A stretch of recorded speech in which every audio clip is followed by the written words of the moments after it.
Hi, everyone, and welcome to episode 4 of the Husky Huddle Up podcast. It is a beautiful day here at the University of Washington in Seattle, and as always, we're really excited to be here with you. And my name is Emily Colby. I use she, her pronouns, and I am the Director of First Year Curriculum and Engagement in First Year Programs, and am joined by my co-host. Well, hello, everybody. Zach Fairchild, Associate Director of Parent and Family Programs here at the University of Washington. I have so enjoyed getting to interact with many of you over our past family orientation sessions, and getting to meet the rest of you over the ones coming up throughout the summer is really exciting. But what's even more exciting is our guest today.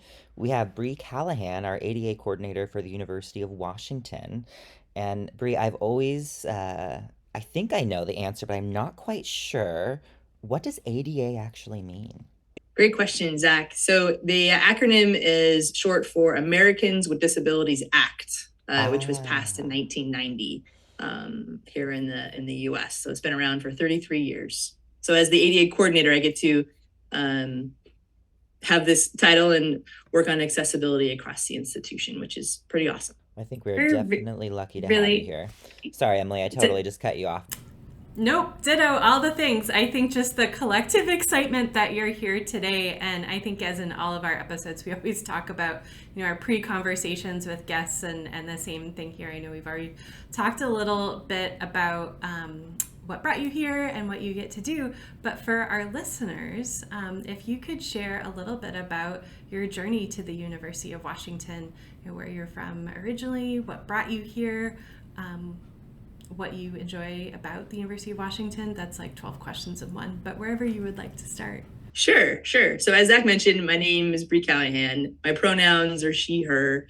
As a description, I'm a 40, so middle-aged white woman, identifies as queer. I am a native of Seattle, so I've literally born and raised in the city, and have lived here for the majority of my life, just traveling to other places, or including college. But otherwise, I think I might be a pretty unique long-term or origin Seattleite, which is pretty great. I have a degree from Washington State University, where I did my undergraduate, and then I got my master's from the University of Washington. So those of you who are familiar with the state, I'm a hybrid of Cougar and Husky. I know if we started calling that Kookski in our family orientation sessions, I don't know. It does happen. This is exciting. Okay. So for you parents out there who are Cougars, go Cougs, because that will always be a part of my life. Even though I happen to work here at the University of Washington and have a degree from that. In terms of my journey here as an employee, it started actually in my journey as a high school graduate, trying to figure out if I wanted to go to college or not. And I'm pretty open about this. I was unclear if I wanted to go to school right away. And back in 1997, they didn't have gap years as established. So I was like, I think I just want to work. But I had this great scholarship for a in-state school, and had the opportunity to play softball for Shoreline Community College. And so I said, let's just go do that. So I transferred, or I not transferred, I went up there pursuing a transfer degree. So which I think is a great way to pursue going to college and getting your self sorted and exploring things before finding maybe the final landing point. So anybody who is a transfer student in this group, or a family who has transfer students, a great pathway worked really well for me. I fell in love with communications at Shoreline Community College, transferred to the Edward R. Murrow School of Communications at Washington State University, which is a really great program, thinking I wanted to go into video production or other items. But then I fell in love with residential life on campus. And I became an RA, in part because it helped pay for housing. But I really enjoyed that community and working with students and having that engagement with the institution, which led me to become an assistant hall director in my time there. And I changed my trajectory. I didn't want to go into broadcast production anymore. I was like, this is really cool, working for institutions, supporting students, really being involved with that experience. So after I graduated from Washington State, I ended up working as an advisor for Lake Washington Institute of Technology, professional programs as well as transfer programs, which is a great experience there, doing admissions work, kind of adding more to my student services pie chart of kinds of jobs, that is where I fell into the disability services work. Something that I really connected with immediately was how it's very much like putting a puzzle together, which I enjoy puzzles. They can be a good way for me to have some mindfulness and quiet time, or just do on a vacation at the beach. But talking about access for a student or an employee or a visitor to campus who is encountering some sort of barrier, trying to figure out how to put the pieces together to provide that meaningful access. So a person with a disability can fully engage and have the Husky experience in this context, right? That every other Husky gets to have in a way that works. If modifications need to happen, to make that happen. So that idea of access was really my core point of like, this is a really great field and I want to do more work in it. So that led me to finding a job at Central Washington University, but in the Seattle area. Because again, I love Seattle. Obviously, I'm born and raised and stayed around. So that was co-located at the higher education centers across the community college system. So I got to travel between 5 centers, which also then tapped into my transfer routes and really where I can make sure transfer students or first year students who are staying there and then transferring on. So that was a great experience working for Central Washington University. And then as my son was being born 11 years ago, the University of Washington had a position for the director of the Disability Resources for Students Office, which for those of us in higher education, the UW is the biggest school in the state. And it's a rare opportunity to sometimes find a really great fit to come to the University of Washington. So this was a great moment. And I was like, let's just see what happens. So I applied and became the director of the Disability Office for Students here 11 years ago this October, which was a great transition and really being able to make the impact at a higher level. So I did that for 6 years. And then I was able to transition to this ADA coordinator role that I am now in 5 years ago, which at the time, prior to my coming into this role, it was a Title IX/ADA coordinator role. And they decided to separate and have 2 standalone positions, which is what then made me interested to focus solely on accessibility at an institutional level. So really take the puzzle making of access, not just from the student focused areas, but to employees, members of the public, people coming to our events, patients seeking access to our systems across our region. It was an opportunity that I couldn't pass up when offered. As much as I loved working with students directly, this was a way to really contribute to the university, making change, not just from an access perspective, but inclusion of disability into our broader diversity initiative. So that's a short but long story of how I got here. Thank you for taking the time to lead us on that journey with you. As someone who has worked previously with transfer students as well, I really appreciate the shout out to transfer students and their families and illuminating that pathway. So thank you for doing it. And then really pulling out, use the phrase meaningful access. And I love, putting the word meaningful in front of access and the puzzle making. So just thank you for taking us on that journey. Yeah, I have to say that was so wonderful to hear your story and just the steps to how you got here. And it just made me reflect in that and listening to you, how lucky we are.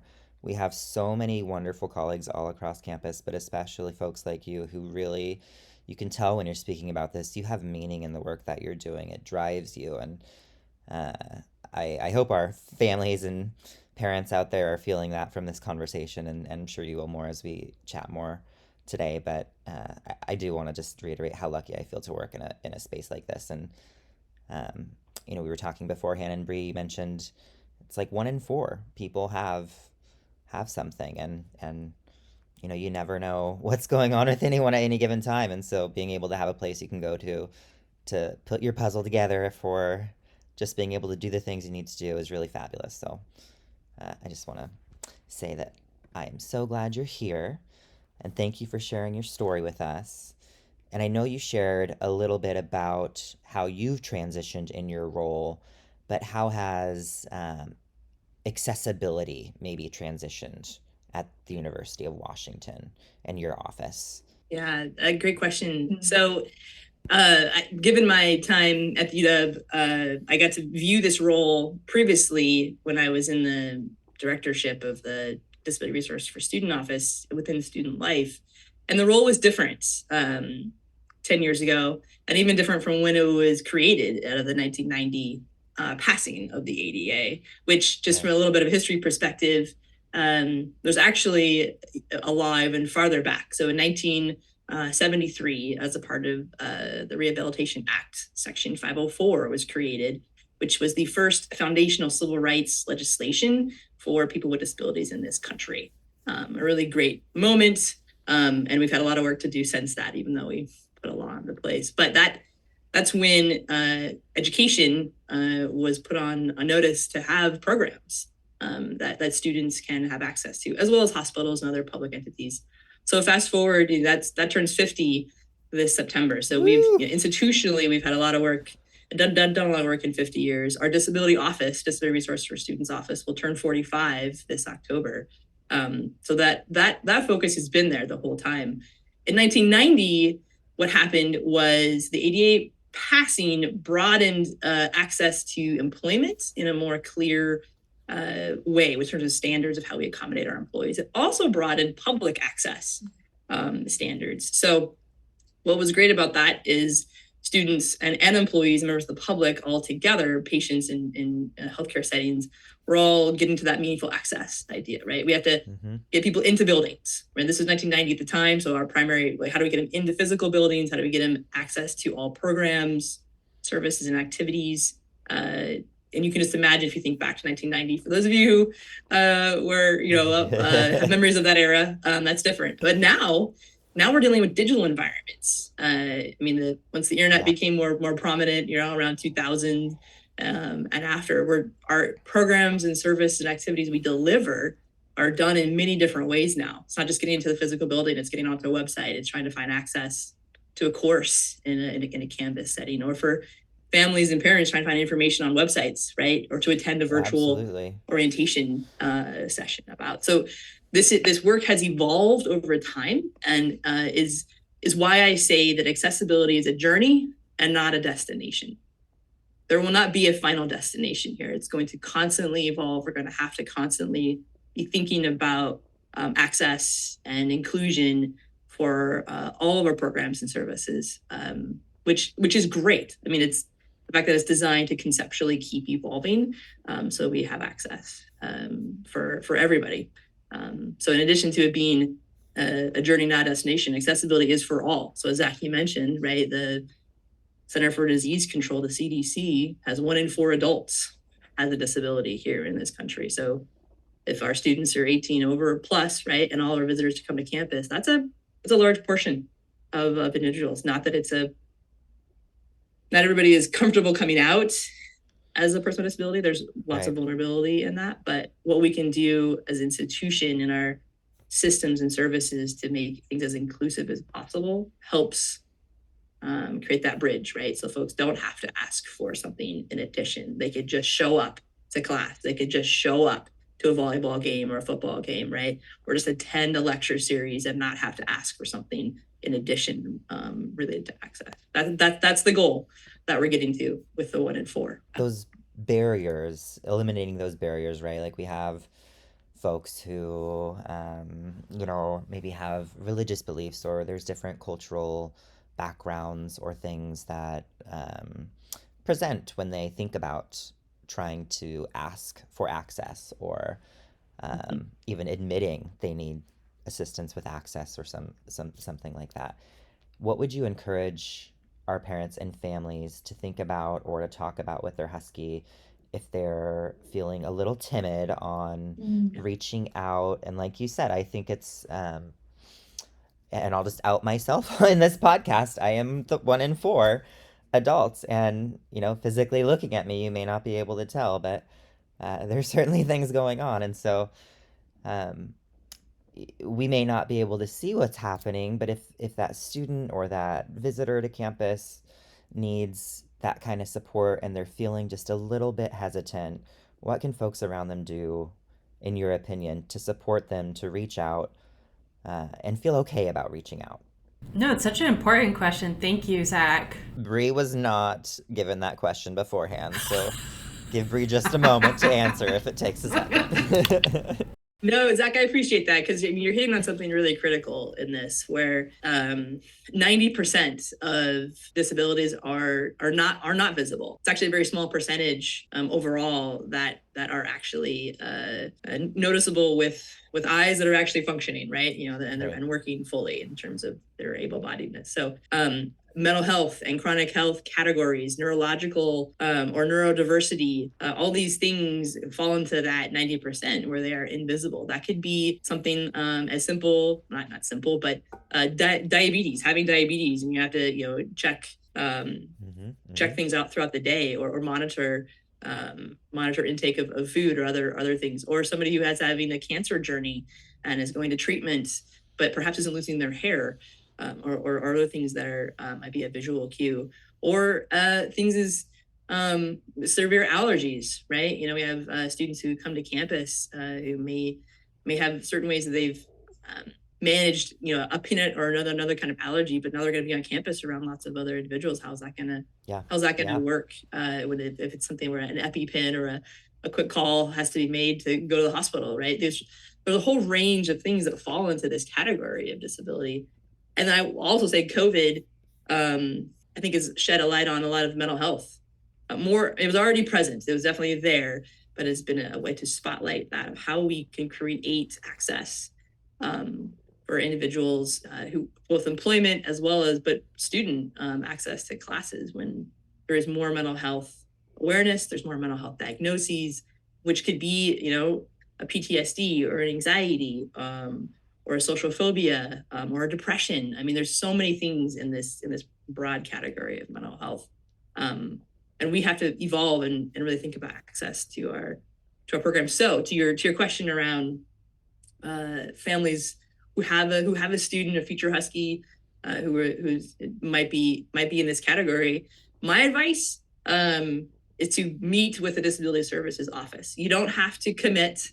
You don't have to fully become a part of the office if one does not choose to. But my advice is to have that meeting with the disability office, whether it's Seattle campus, Tacoma, or Bothell. Have that meeting and at least look at what is possible in terms of access and accommodations. I would, if it's a comfortable process, hopefully, setting up an access plan where there's a series of accommodations that would be designed that might need to change over time, because a sophomore versus a freshman versus a sophomore versus going into major classes when you're junior or senior, you will have to evolve accommodations because the classes and environments will change. But having that set up and at least having it in your back pocket to then activate when needed is the advice I always give to parents and to new students. We have seen the data where students who choose to not pursue that as a freshman and then have to get it set up as a sophomore, because sometimes grades don't go the way you expect, right? And you're in a competitive program, or something happens. Life can happen. You can have an accident. You can have other things occur as you age, or engage in things in life. So having to start the process in the middle of something that's a hard struggle, or it's in a more acute phase, can add to the stress. So to remove that stress, to remove all that, setting up services, or at least connecting with the services office early, even have a plan, even if you don't use it, every quarter, that's fine. But having it in the back pocket to activate whenever you need to is really the best advice I can give for any new parent or new student coming in. It does take time. We're a big institution. Pros and cons of the UW. We are big, and so sometimes it can take up to a month, right, to get this stuff started. So doing it early, having it ready, and then choosing to activate accommodations or services when they are needed is really the best approach.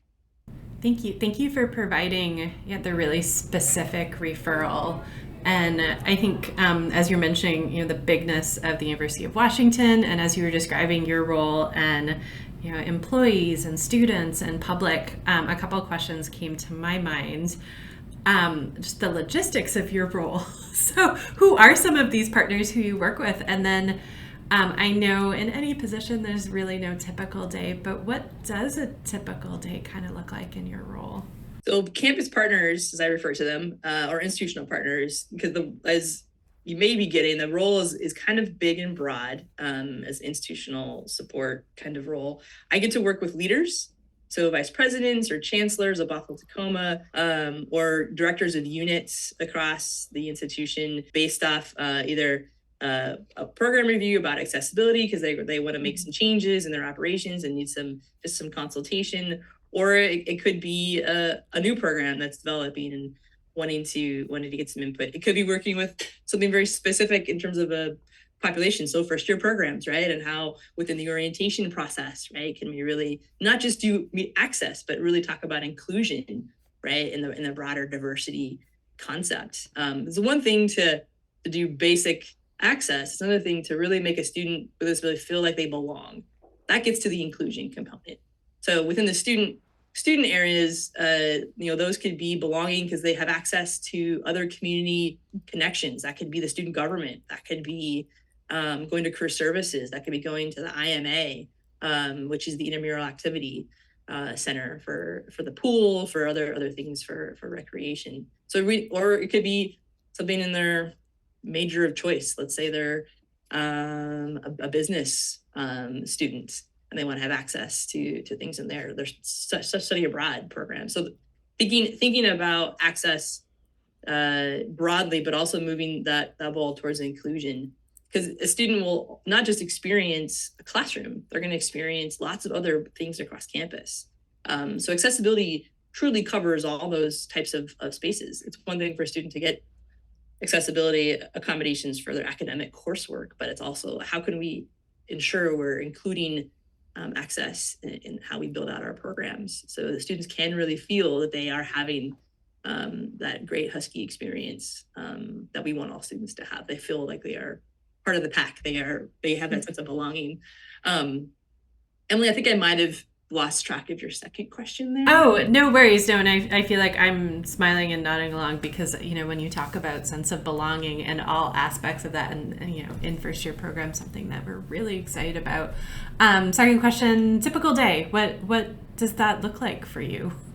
If at all? Yeah. No, for sure. So, boy, this might be an odd reference. Sometimes I think of myself as a veterinarian, so bear with me on this analogy. Okay. A veterinarian, sees lots of different kinds of animals, right? Mm-hmm. From a bird to a cat to a dog to maybe a lizard. I mean, maybe I'm giving too much credit to all the veterinarian world. So if you are one in the family, the audience of families here, please shout out to our veterinarian family. No, and I know you're a cook and they have and they got a vet, so they have a vet. Exactly. We're all in line. Right. With that analogy, there's a similar structure, right, to animals, but there's nuances by types. So my work is the broad accessibility, is the goal, and how we can really get accessibility and inclusion. But how do I do that from students versus employees versus working with athletics or working with our parking? So my day could be a meeting about parking, and then I move to a meeting about IT and having accessibility in some sort of program and how we could do that. And then it can move to a topic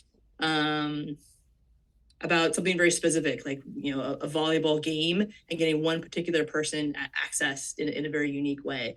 So it can really vary across types of things with that overall thread. So that's where the idea that they're animal concept, they're all kind of similarity, but there's different nuances, right? From the cat to the dog. So I have this meeting today to talk about access. I had a meeting earlier with my employee where we're working on a campaign to celebrate the 50th anniversary of 504 and what kind of promotional things we could do. I have a meeting later to talk about some specifics in grievance processes, so we get kind of technical on that type of thing.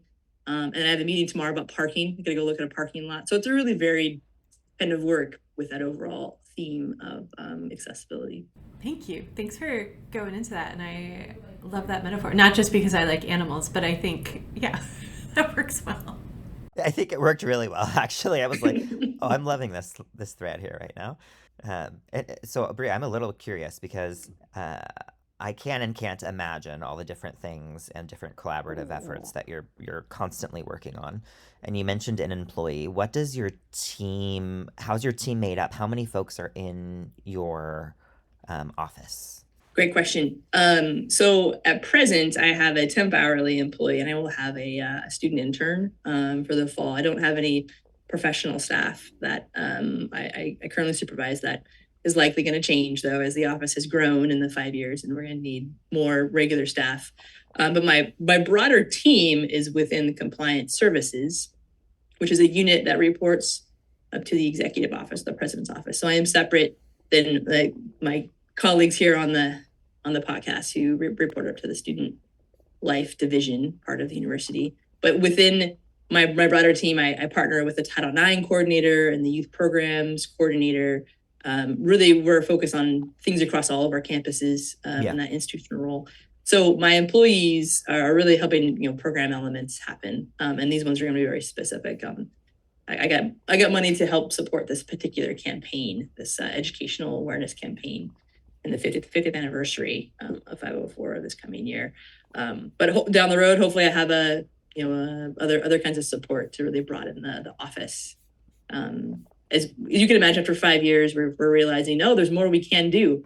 And with more staff, that'll make us more effective and provide more support. Absolutely. And you mentioned COVID earlier, and I think post-COVID's kind of that opportunity where we're all taking a refresh and look at things. And I think especially with accessibility, there were a lot of great conversations that actually came up during COVID about accessibility and how we can continue some of those things that were working for people. And I think it's something to just acknowledge and address that we're in an interesting time. And so I'm hoping to see your office grow and I even have more capacity across campus because I can't imagine what your calendar probably looks like.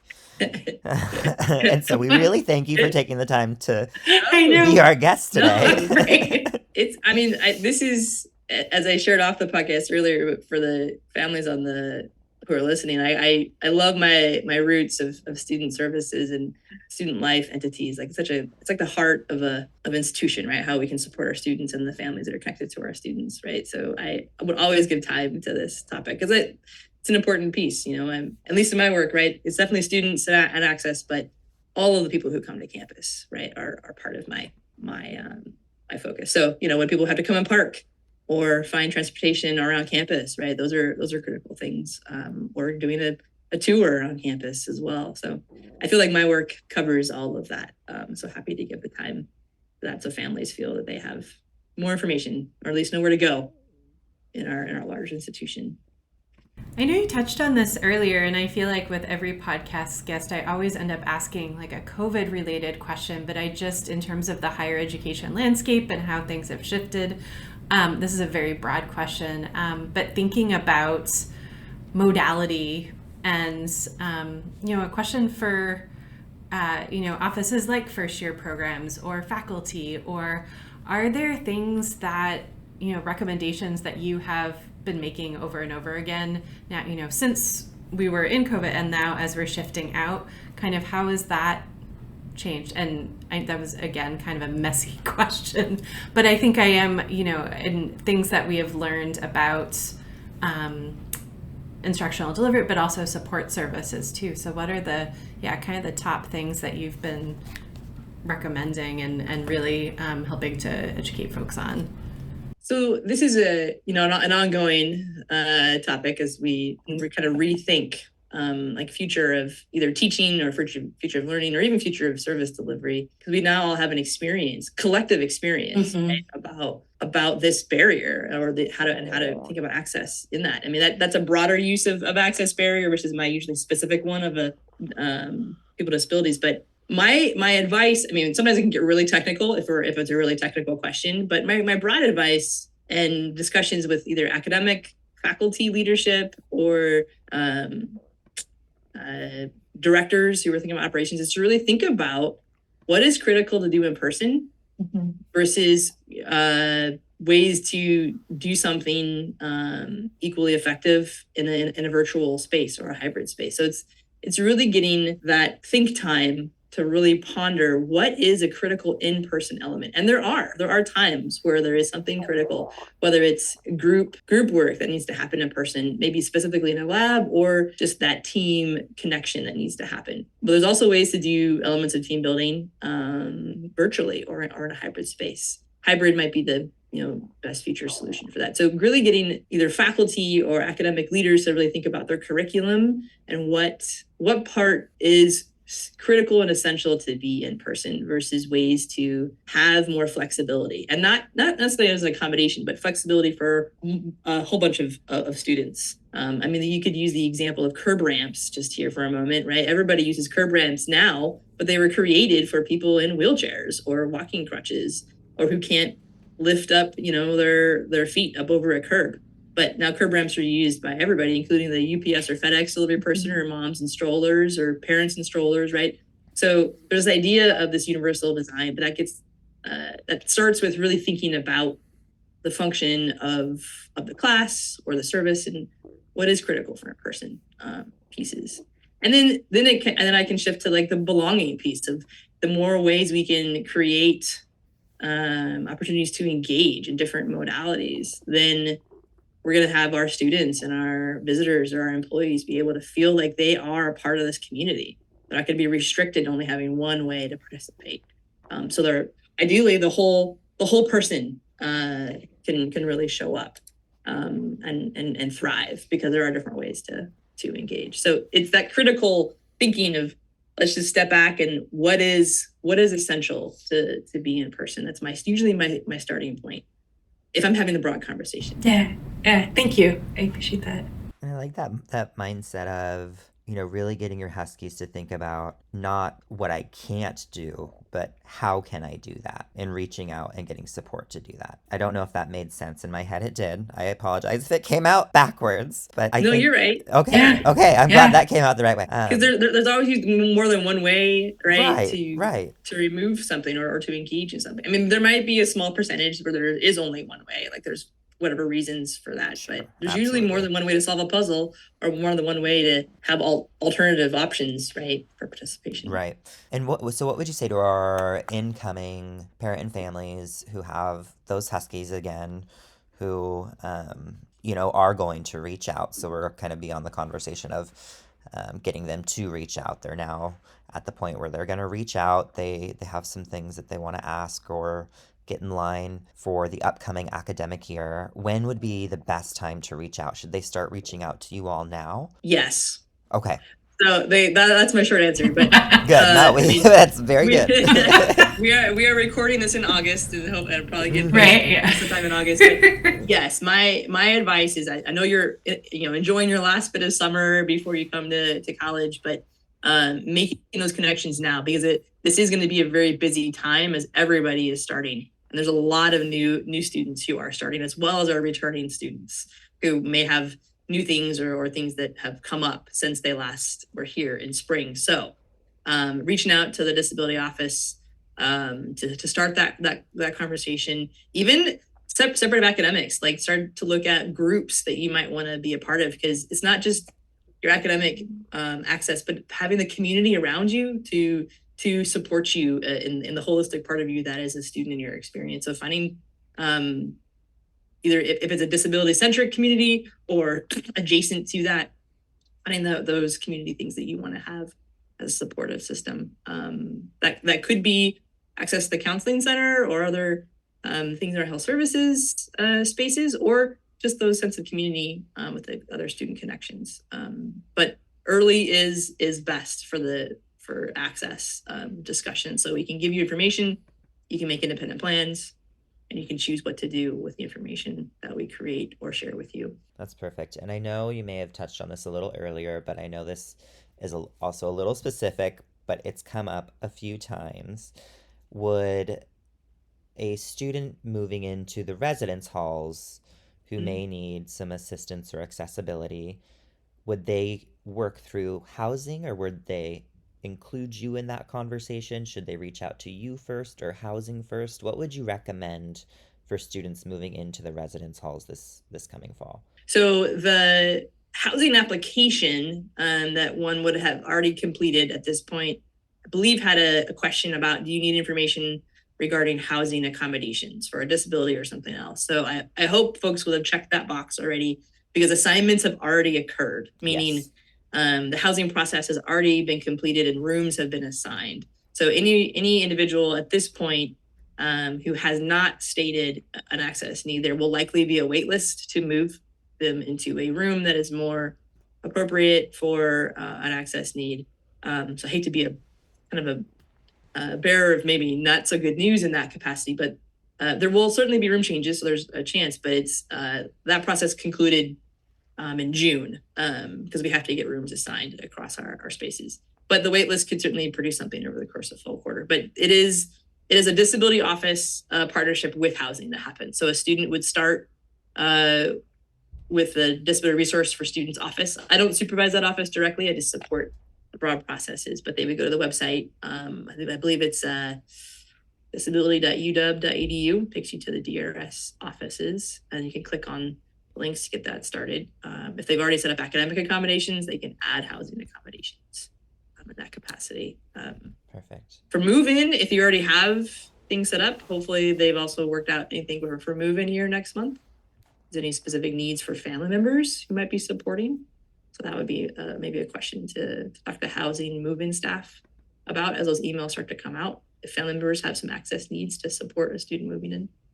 Awesome. Thank you for reiterating and talking about the direct support services and referrals. I'm curious, for students and or family members who might be interested in learning more about either the ADA efforts on campus, efforts nationally, worldwide, in terms of accessibility inclusion, are there specific resources you would recommend, either specifically on campus or just things to get started reading, listening, learning about ways to get involved? Sure.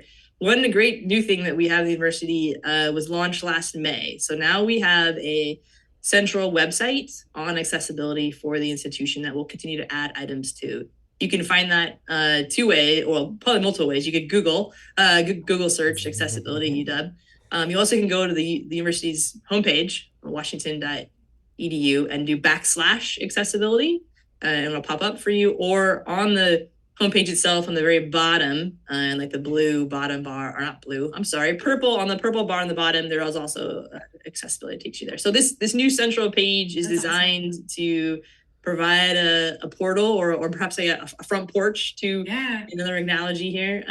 Information about technology, how to get around campus, accommodations, resources, and disability inclusion in terms of our work happening in that space. So hopefully that's a great new tool. Folks can find out more information. There's also a link to the ADA Corner website on that page, which would take you to more of my office pieces and groups that are happening in terms of leadership at the university, if that's of interest. There's also going to be on my homepage information about this 504 50th anniversary campaign, which will have more events that happen over the course of the year. So you can learn about history of disability at the University of Washington, some of the public lectures that are going to be connected, and there'll be resources both nationally and regionally about disability and the whole history, as well as where we're going to in terms of innovation. So those could be starting point as the central accessibility website, and that could lead you to ADA coordinator page and information about 504 history and other cool things in terms of resources.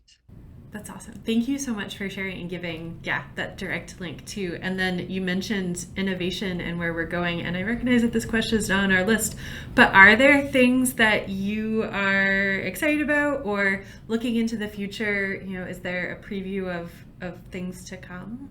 I do think the technology space is going to have a lot of innovation. I mean, it already has in the last 5 to 10 years. I mean, with AI, there's been discussions about, chat GTP and other kinds of AI spaces, what that could do. That could potentially remove some barriers for students. It could also create some new barriers. That's always this tension with new things based off the wide range of disabilities that exist. But technology is improving, and even in the space where individuals have more independence. So wayfinding, and there's open source maps now where people can put in information that they've experienced to share with the community, to say, hey, there's actually construction happening here, go down this sidewalk. So I think the technology space is going to have a lot of changes, which is going to be fantastic for information sharing, for access to things, and for more independence. That's a key piece. If we can have students or individuals with disabilities not have to go get additional services from or support from space, but truly can be an independent, human navigating our environments, that would be amazing. That's the goal. So that's definitely an area. And I certainly won't take up more time trying to think of other cool things. Oh, no, that's great. Technology is great. It'll make our buildings more accessible. It'll make lots of stuff more accessible. I think that's a really great note to sort of end on for our parents and families, is that there are always shifts and changes, but don't let those again be barriers to access for your students. And just know that you can reach out to folks like Bree, to their office, to first year programs team, or to our parent and family programs team, and we'll certainly get you connected to the right folks, or help you through those conversations if you need a little bit of support to have those conversations with our Huskies. But Bree, we want to thank you so much for being here, sharing your journey with us, which is amazing and incredible. And again, we're so lucky just to have you on our campus. But to get to know your program a little bit more, and just the scope of what you do seems incredible. I think that we need to have like 15 of you replicated in order to meet probably what capacity is probably truly on campus. But anything that you'd like to say, Emily, before we let Bree go for the day? I think I would just like to echo everything you said, and I'm sitting here taking copious notes too as Bree is talking, and so I'm looking forward to continued conversations and collaboration. And just thank you both for your time this morning, and the opportunity to reflect on where we've been as an institution, where we're going, and exciting opportunities, challenges, but opportunities really. So thank you. And okay, I feel like I did this last time too, but I want to make sure, Bree, we asked you a bunch of questions. Some were on the prep list, some were not. Is there something that you expected us to ask or prepared, but we didn't get to?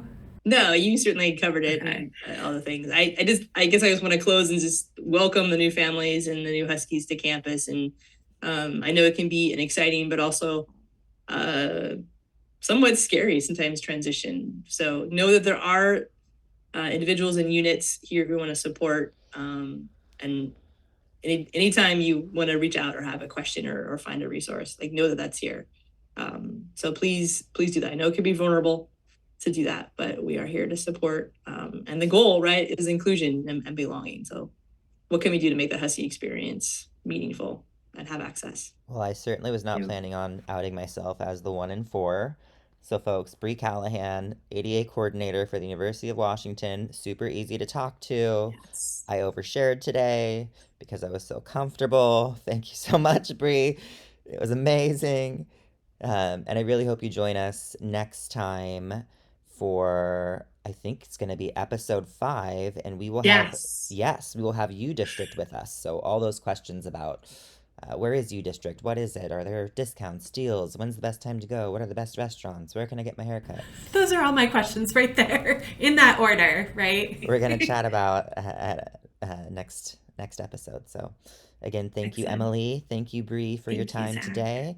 And thank you to our UW families and parents out there who keep sending your amazing pictures through Facebook and amazing questions through our family orientations. And we are just so lucky to be able to engage with all of you. So with that, we will sign off, and we will see you next time for our Husky Huddle Up podcast. Thank you for following us on this journey and coming on the journey. Yeah. Yes. Okay. Stick with us. We'll get back. See y'all later.